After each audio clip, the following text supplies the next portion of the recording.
প্রধানমন্ত্রী তারেক রহমানের বিদেশ নীতি কোন দিকে ঝুঁকছে? চীন নাকি ভারত? কোন দিকে মোড় নিচ্ছে বিএনপির বিদেশ নীতি? সম্প্রতি ভারতের এক নামী সংবাদ মাধ্যমে বলা হয়, তারেক রহমান প্রধানমন্ত্রী হওয়ার পরে দক্ষিণ এশিয়ার রাষ্ট্রগুলির সঙ্গে সুসম্পর্ক গড়ে তুলতে উদ্যোগী হয়েছেন। সেই নীতির সঙ্গে ভারসাম্য রাখতে নয়া সরকারের দায়িত্ব নেওয়ার 2 মাসের মধ্যে উচ্চ পর্যায়ের প্রতিনিধি দল প্রথম চীন সফর করছে। কূটনৈতিক সূত্র মারফত খবর, সরকার পরিচালনার দায়িত্বে আসার পর চীনা কমিউনিস্ট পার্টির আন্তর্জাতিক বিভাগ বিএনপির 20 জনের সদস্য বিশিষ্ট একটি প্রতিনিধি দলকে চীন সফরে আমন্ত্রণ জানিয়েছে। সেই আমন্ত্রণে সাড়া দিয়ে 16 এপ্রিল বিএনপি উচ্চ পর্যায়ের দলটি চীন সফরে গিয়েছে।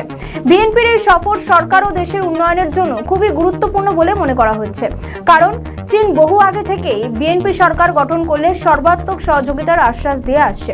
ঢাকায় নিযুক্ত চীনা রাষ্ট্রদূত প্রধানমন্ত্রীর সঙ্গে সাক্ষাৎ করে একই প্রতিশ্রুতি দিয়ে আসছে।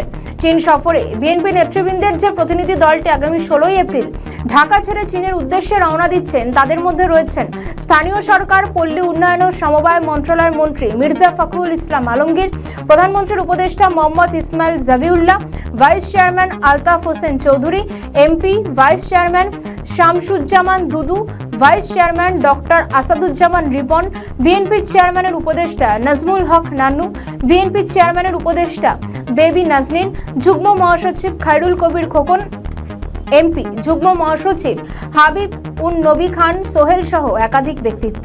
বাংলাদেশ নিয়ে চীনের আগ্রহ থাকলেও বিগত অন্তর্বর্তীকালীন সরকারের সঙ্গে বড় ধরনের এঙ্গেজমেন্টে যেতে পারেনি বেজিং।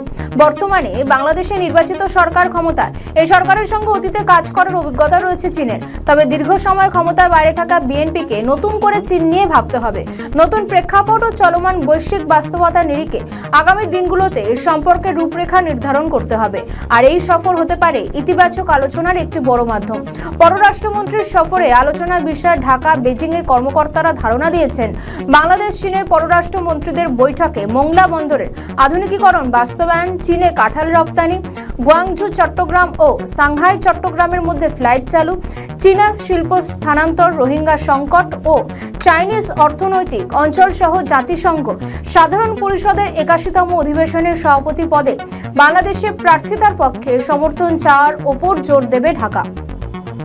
অন্যদিকে বাংলাদেশের অন্যতম বৃহৎ উন্নয়ন অংশীদার চীন তিস্তা মহাপরিকল্পনা, উচ্চমানের বেল্ট অ্যান্ড রোড ইনিশিয়েটিভ সহযোগিতা জোরদার করা এবং রাজনৈতিক প্রভাব বিস্তারের জন্য চীনের গ্লোবাল ডেভেলপমেন্ট ইনিশিয়েটিভ সহ অন্যান্য উদ্যোগ ব্যবহার করে বাংলাদেশের সঙ্গে ভবিষ্যৎ আলোচনায় গুরুত্ব দিতে পারে। এছাড়া রোহিঙ্গা, মায়ানমার সহ আঞ্চলিক বিভিন্ন ইস্যু এবং মধ্যপ্রাচ্যের চলমান সংকটের কারণে সৃষ্ট সমস্যা নিয়ে উভয় পক্ষ আলোচনা করতে পারে। ঢাকার একটি কূটনৈতিক সূত্র বলছে, বাংলাদেশের জরুরি জ্বালানি চাহিদা মেটাতেও অর্থনৈতিক স্থিতিশীলতা রক্ষায় 200 কোটি মার্কিন ডলার সহায়তা দরকার। চীনের কাছে এই সহায়তা চাইতে পারে বাংলাদেশ।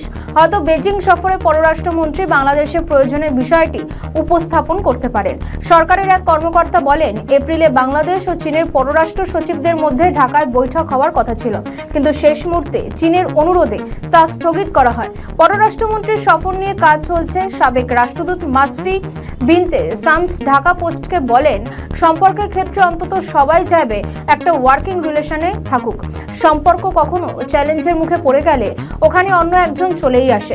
ভারতের সঙ্গে খুব চ্যালেঞ্জিং হলে সেখানে চীন বা পাকিস্তান বা যুক্তরাষ্ট্র চলে আসবে। ঠিক চীনের সঙ্গে চ্যালেঞ্জিং হলেও অন্য কেউ চলে আসবে। সেজন্য আমাদের নিজেদেরই একটু চিন্তা ভাবনা করে দেখা দরকার, কার সঙ্গে আমরা কতটুকু যেতে পারবো বা যেতে চাই। সেটাই একটা রূপরেখা আগামী 5 বছরের জন্য বানিয়ে ফেলা উচিত। স্বল্প, মাঝারি ও দীর্ঘ সময়ের সম্পর্ক বিবেচনায় রাজনৈতিক কৌশল বা একটা রূপরেখা তো আমাদের দাঁড় করানো উচিত, সবকিছু মিলিয়ে সব দেশের সঙ্গে। সব মিলিয়ে বলাই যায় যে বাংলাদেশের বিদেশ নীতি কোন দিকে বাঁক নিচ্ছে সেদিকে নজর রয়েছে মোদী সরকারের।